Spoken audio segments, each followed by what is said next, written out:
Hi, this is Dan, the owner of Whisk, the kitchen store in Cary, North Carolina, where we offer quality kitchenware, cooking classes, and culinary inspiration. Today we're going to talk about garnishing, and we're going to work on an apple swan, and Liz here is going to teach us how to do it. So Liz, I'm going to let you get to business because you really know what you're doing here. Alright, so today we're going to make an apple swan, and this is one that's finished right here. They're a lot of fun. They're great for a cheese plate or anything where you just want to add a little bit of extra oomph to it. I've got one apple here that I've gone ahead and drawn where we're going to make our cut lines. It looks a little scary, but I promise you it's easier than it seems.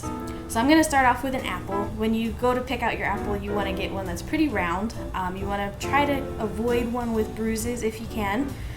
First things first, we're going to chop off the bottom just to make it easier for us to cut the rest of the way, because we want to have a nice flat surface that makes it less likely for you to cut your fingers, which is always good. So we're just going to cut off the bottom. And we're going to save this piece for later. This is what we're going to actually carve the head out of. So now you can kind of look at this demo bird here. We've got two different sides. You kind of want to make sure that they're pretty even. They don't have to be perfect. Nature's not completely perfect, so your bird doesn't have to be either.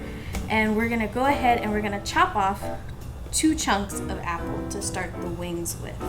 So I'm just going to go on either side of the center. You kind of want to angle your knife out. That way you're not going to hit the core of the apple.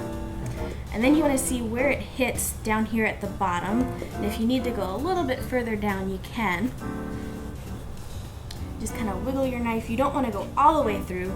And then we're going to go and we're going to try to match up that line. And that's going to be kind of right there. I'm not sure if you can see it or not, but there's kind of a little edge there. That's what we're aiming for. So you can make a mark with your knife if that helps. And then we're just going to cut into that mark and bring it all the way back, and you'll have a chunk of apple that looks like that. And we're going to go ahead and do that on both sides here. So you can kind of see the beginning of the swan there. If you could stop there and cut out the head and add it on. But we're going to take it a couple steps further, and we're going to make some layers for the wings. So we're going to go and we're going to try to cut probably 5 or 6 different layers in here. Same thing, you want to kind of follow that angle that you started with and cut down. You don't want to cut all the way through. If you do, you can go back in and repair it with toothpicks, or sometimes if you're lucky, it'll just stick to itself. And same thing, you kind of want to wiggle your knife a little bit until you kind of feel that pop there. And you'll end up with another piece, and you want to try to make sure you're keeping them up the same side that they're coming off. And we're going to do the same thing again. It's going to be the same process for all of the little, I guess you'd call them feathers here, that make up the wings.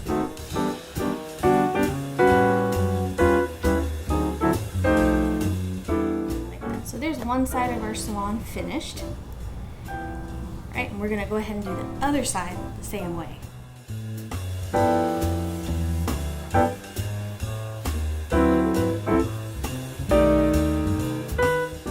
Alright, so now we've got both sides of the wings done on our swan, and now we're going to go in and we're going to cut out its head and neck. And I'm going to use a paring knife for this, and this is the shape that I'm looking for here. I want to have a nice head and a neck and a little bit of a beak here on the end. So we're just going to kind of use the shape of the apple to help form the whole head and neck we got going on there. So I'm just going to cut in here for the beak and kind of bring it up and around. This is where you want to make sure that your knives are really, really sharp. And we're going to bring it back around here and just cut down through. So this is going to be the back of the neck and head. I'm going to come back up here and cut out the rest of the head. And bring it back to that spot with the beak. There we go. If it looks a little funky in some places, you can always go back in and trim with your knife. I'm just going to smooth this out a little bit here. Alright, so you'll end up with something that looks like that. And to give him an eyeball, I've got some whole cloves here. Just regular cloves, and we're just going to kind of pop that right in its head. If you have a thinner apple, the clove will go all the way through and then you'll have an eye on both sides. So now we need somewhere where his head can go. So we're gonna figure out kind of somewhere along this spine on the apple, we're gonna just kind of cut out a hole that we can kind of just fit that neck into.